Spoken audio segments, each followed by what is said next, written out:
Et bien pour commencer WWE Raw, nous commençons avec Vince McMahon accompagné de Stephanie McMahon et Triple H. Donc Vince McMahon qui fait un peu son retour.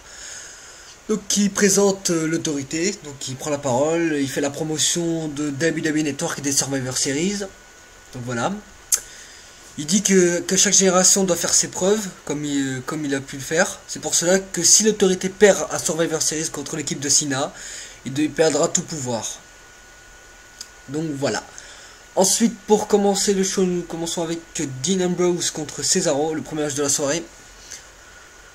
Donc une revanche un peu de SmackDown, comme Dean Ambrose avait humilié Cesaro à SmackDown. Comme le vendredi dernier, c'était Halloween. Donc voilà, ce match a été bien. Petit inconvénient, il y avait l'intervention, enfin il y a eu aux abords des entrées, il y avait Bray Wyatt qui surveillait Dean Ambrose. Donc tout le monde on croyait que tout le monde s'attendait qu'il allait venir attaquer Dean Ambrose. Mais après il s'est rien passé. Donc il était venu juste pour venir provoquer. Donc bah c'est une revanche. C'était un beau match. Hein. Le seul truc qu'on remarque dans ce match, c'est que Cesaro est chaud maintenant. Enfin il a le crâne rasé et ça fait moche. Ça fait très moche. Donc sinon en parlant du match, ça a été un beau match. J'ai rien d'autre à dire. Donc c'est Dean Ambrose donc, qui a remporté ce match face à Cesaro. Donc ensuite, après ça, Bray Wyatt avait disparu de sa chaise. Donc d'un coup il a disparu. Donc ensuite, deuxième match de la soirée. Donc The Miz contre The Miz contre Jimmy Uso, pardon. Donc il était accompagné de Damien Mizdow et de son frère Jey Uso. Donc match qui a été très rapide, donc victoire du Miz face à Jimmy Uso. Ensuite, troisième match de la soirée, Sheamus contre Tyson Kidd dans un match simple, pas de match de titre. Tyson Kidd était accompagné de sa femme Natalia. Donc nouvelle tenue pour Tyson Kidd. Je ne sais pas s'il sera beaucoup là, je ne sais pas s'il est officiellement dans le roster principal. Donc on le voit pas souvent Tyson Kidd. On devrait le voir plus souvent lui, il mérite plus de chance. Donc après ce beau match qui a été dominé par Sheamus, c'est Tyson Kidd qui remporte le match par décompte à l'extérieur. Comme au début ils étaient à l'extérieur et il s'est fait décompter à cause de Natalia qui avait aidé Tyson Kidd à gagner le match. Donc voilà, mais ensuite Sheamus s'est un peu énervé, il lui a porté son bro kick pour se venger. Pour terminer ce match. Ensuite Dolph Ziggler et The Ring, il doit combattre dans le match à suivre, mais il est interrompu par l'autorité qui vient un peu pour la parole et dit que leur équipe pour les Survivor Series est déjà comptée de Seth Rollins et Randy Orton. Il ajoute que l'équipe de Cena ne compte tel que Dolph Ziggler, l'autorité tente de dissuader Ziggler de combattre pour Cena et de rejoindre l'équipe, mais Dolph Ziggler refuse et dit vouloir que l'autorité disparaisse. Donc voilà. Donc pour punir, Dolph Ziggler défend son titre contre Seth Rollins à suivre là, comme vous voyez, Dolph Ziggler contre Seth Rollins pour le titre intercontinental. Donc ça s'est terminé, enfin ça a été un beau match aussi celui-là. Dominé par le champion Dolph Ziggler, mais il n'y a pas eu de gagnant dans ce match suite à l'intervention de Randy Orton qui est venu qui a entraîné la disqualification, qui est venu attaquer Seth Rollins. Comme vous savez, Randy Orton est en train de détruire l'autorité, il n'est même plus avec maintenant, et Seth Rollins c'est son ennemi. Ensuite le match suivant, donc cinquième match, Ryback contre Titus O'Neil. Comme vous savez, Ryback a fait son retour la semaine dernière. Ryback est officiellement de retour, enfin officiellement en action. Donc voilà, là il affronte Titus O'Neil dans un match qui a été serré parce que les deux gaillards ils sont comme en balèze, donc ça promet un beau match. Donc ben victoire de Ryback, donc qui en finit avec son CO Shaft. Et pour remporter le match, Ryback remporte le match face à Titus O'Neil. Ensuite, sixième match, donc sixième match, Big Show contre Mark Henry, donc la revanche, comme vous savez, Mark Henry a trahi Big Show la semaine dernière. Je sais pas pourquoi il a dû péter les plombs. Il avait pété les plombs la semaine dernière, je crois que c'est à cause de Rusev. Ils n'ont pas arrivé à le battre. Et Mark Henry en avait marre.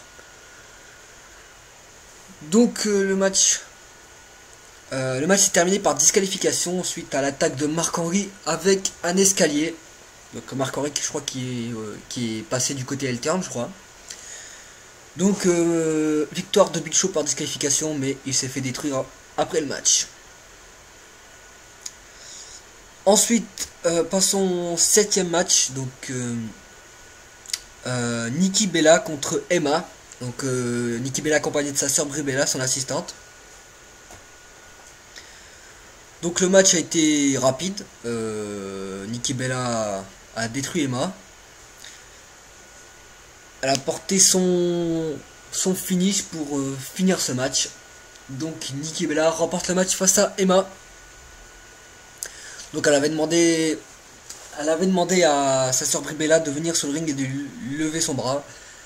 Donc elle est venue, elle est obligée de faire ça. C'est son assistante, elle doit obéir comme ça. Il y a eu, il y a eu une intervention, donc il y a eu Jelly qui était aux abords du ring et qui est venu attaquer Brie Bella. Donc voilà, ensuite huitième match, Rusev contre Zack Ryder. Donc un match qui n'a pas été long, on va dire. Rusev a remporté le match face à Zack Ryder. Donc ensuite Sheamus a défié Rusev a défié Sheamus, donc les deux catcheurs s'affronteront après le show sur WWE Network pour le titre US. Donc ce sera un match après Raw en fait, ce sera juste diffusé sur le network. Il a juste été diffusé sur le network. Donc voilà, ensuite 9ème match, oui, 9ème match, Fernando contre Stardust, donc accompagné de Diego et de son partenaire Goldust.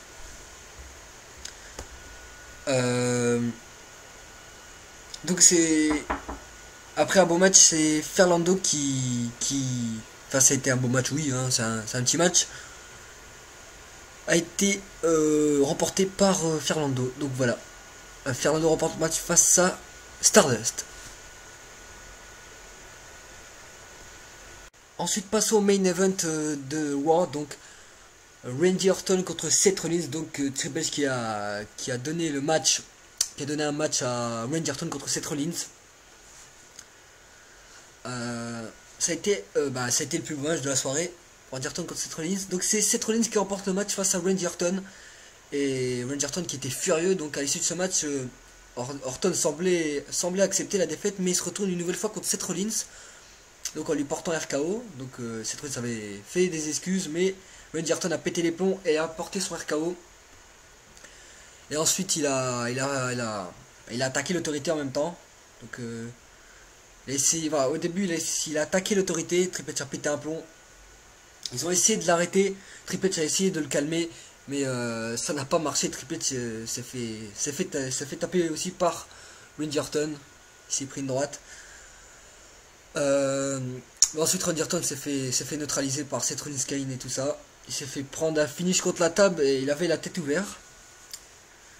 Donc voilà, ensuite Seth Rollins en finit en lui portant une deuxième fois son finish contre l'escalier. Donc voilà, la guerre entre Randy Orton et l'autorité commence. Ensuite le dernier match, donc le dernier match de Raw c'était Seth Rollins Randy Orton, mais ce match n'a été diffusé que sur WWE Network, donc ceux qui avaient Network pouvaient le regarder. Sinon ceux qui ne l'avaient pas, le show s'est terminé. Randy Orton contre Seth Rollins. Donc Rusev contre Sheamus, donc pour le titre des États-Unis. Donc voilà, ça a été un beau match. Mais comme chaque match, Rusev a porté sa soumission et n'a pas lâché Sheamus. Donc voilà, Sheamus qui ne voulait pas abandonner, mais il y a eu un problème, il est tombé KO et c'est Rusev qui remporte le match face à Sheamus et devient le nouveau champion des États-Unis. Donc moi je suis dégoûté parce que moi je suis, comme vous savez, je suis un fan de Sheamus et je n'aurais jamais cru que j'aurais pas cru tout de suite que Rusev allait être champion comme ça. D'un coup quoi donc voilà. Donc Rusev a remporté le match par KO, donc il n'a pas fait abandonner Sheamus. Il n'a pas gagné par tombée, il a gagné par KO. Donc j'aurais pas cru qu'on pouvait encore gagner par KO là. Je crois qu'on pouvait gagner que par tombée ou soumission. Donc voilà. Je ne sais pas comment va réagir Sheamus, est-ce qu'il va demander une revanche et tout ça, mais j'en connais beaucoup qui vont se mettre contre Rusev. Hein, et je ne crois pas que sa série d'invincibilité va durer longtemps. Je crois qu'il va se faire stopper avant 2015. Ou peut-être plus, peut-être WrestleMania, hein, parce que Rusev il est invincible et son titre il peut le garder longtemps. Donc voilà, passons aux news, donc je vais les faire directement pour pas perdre de temps, comme ça vous pouvez tout savoir directement. Donc hier soir c'était le dernier show pour Randy Orton, donc pour ceux qui ne savent pas, Randy Orton est sur un tournage d'un film, donc The Condemned 2, donc il débutera le 11 novembre. La WWE pourrait créer un angle de blessure, donc si ils le font, ça se passerait... Donc comme vous le savez, Randy Orton s'est fait attaquer par Seth Rollins à la fin du show. Il s'est pris 2 finishes, sa tête était ouverte. Donc AEW va peut-être le faire croire qu'il est blessé pour faire son film. Je crois que ça va se passer comme ça. Donc Orton, normalement, s'il va faire le tournage de son film, il manquera Survivor Series. Donc Randy Orton qui aurait pu être dans l'équipe de John Cena, comme vous savez maintenant il est contre l'autorité, donc il aurait pu faire équipe avec John Cena, donc là je suis dégoûté, parce que moi j'aurais bien voulu voir Cena et Orton en équipe, ça fait longtemps qu'on n'a pas vu ça. Donc voilà, Randy Orton normalement sera blessé et sera pas là à un moment pour le tournage de son film. Ensuite un autre blessé, donc Bo Dallas est out, donc la WWE nous a appris que Bo Dallas a subi une blessure au pied gauche. Bo Dallas devrait être éloigné des rings pendant 6 à 8 semaines. Donc voilà, il est blessé. Donc la chaîne 2K aussi a mis une nouvelle vidéo sur WWE 2K15. Donc le mode Superstar Studio, comme vous savez, il y a des jeux où vous pouvez vous photographier votre visage et vous mettre dans un jeu, comme par exemple NBA. Et bien maintenant sur WWE 2K15 vous pourrez aussi photographier votre visage et vous mettre en tant que superstar. Par exemple vous photographiez, c'est comme si vous êtes dans le jeu, c'est vraiment magnifique. Donc voilà, pour ceux qui sont bien sûr sur Next Gen. Il y a eu une promo hier soir à Raw, donc avec une promo bizarre en fait d'un catcheur qui va faire ses débuts. Donc si vous l'avez vu, vous avez sûrement remarqué qui c'est. Donc quand vous regardez bien la vidéo, vous voyez bien, c'est quelqu'un, on voit que ses yeux en fait, il est caché, mais on voit bien que c'est Luke Harper. Donc voilà, pour ceux qui ne le savent pas, c'est Luke Harper qui est dans cette mystérieuse promo. Donc ça se voit, ça se reconnaît comment il regarde. Donc regardez, si vous regardez la vidéo, vous allez voir que vous allez reconnaître Luke Harper. Donc comme j'avais annoncé il n'y a pas longtemps, il y avait des rumeurs que Bray Wyatt allait libérer ses membres de la Wyatt Family. Et ben ça s'est confirmé maintenant, et c'est Luke Harper fera ses débuts en solo dans pas longtemps je crois. Donc voilà. Ensuite il y a un autre catcheur qui va faire, je crois, qui va faire un nouveau début, donc c'est Xavier Woods.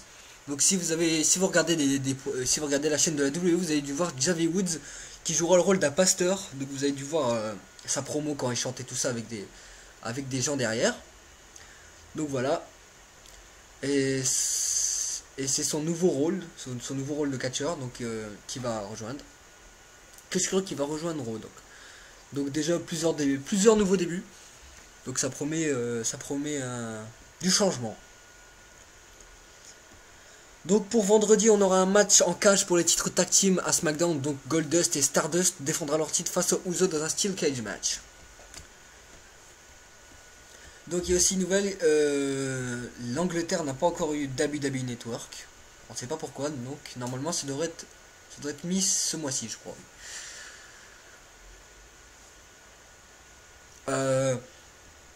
Il y a quoi aussi comme nouvelle Donc pour ceux qui iront voir les catcheurs à Paris, donc qui seront là pour les fans de Jack Swagger, donc c'est un... Donc il y aura une séance de dédicace à Paris en fait de Jack Swagger et Zach Colter dans le magasin La Grande Récré. Donc le mardi 12 novembre à partir de 15h30. Donc pour ceux qui sont à Paris qui le verront, donc bah bonne chance à vous pour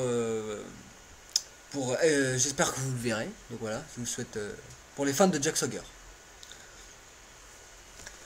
Je crois que c'est tout. Donc j'espère que... Bah oui, c'est tout, je crois, oui. J'espère que vous appréciez mes résultats comme toujours. Donc on se retrouve vendredi pour le résultat de WWE SmackDown. Donc voilà. J'ai aussi prévu de faire aussi peut-être sur Chaperon Gaming. Parce que sur WWE2K15, en fait, je crois que j'ai peut-être prévoir faire une vidéo donc de After WWE2K15. C'est en fait quand j'aurai tout fini, je vais vous faire montrer comment c'est quand vous débloquez tout. Enfin, pour ceux qui l'ont pas, quand vous débloquez tout, quand vous avez tout, quand c'est fini quoi. Donc voilà. Je vais peut-être faire ça et je vais pas oublier la vidéo avec. Je vais faire avec des amis du Xbox Live. Donc pour ceux qui ont WWE de CAC 15, je vais organiser peut-être un Elimination Chamber ou un Tag Team 6-man, je verrai. Donc voilà, j'attends juste que mes amis sur Xbox Live ont WWE de CAC 15 parce qu'il y en a quelques-uns de mes amis qui l'ont commandé et qui l'attendent toujours. Donc voilà. Je crois que c'est tout, donc ben, on se retrouve pour les résultats de WWE SmackDown vendredi. Donc voilà, allez, salut!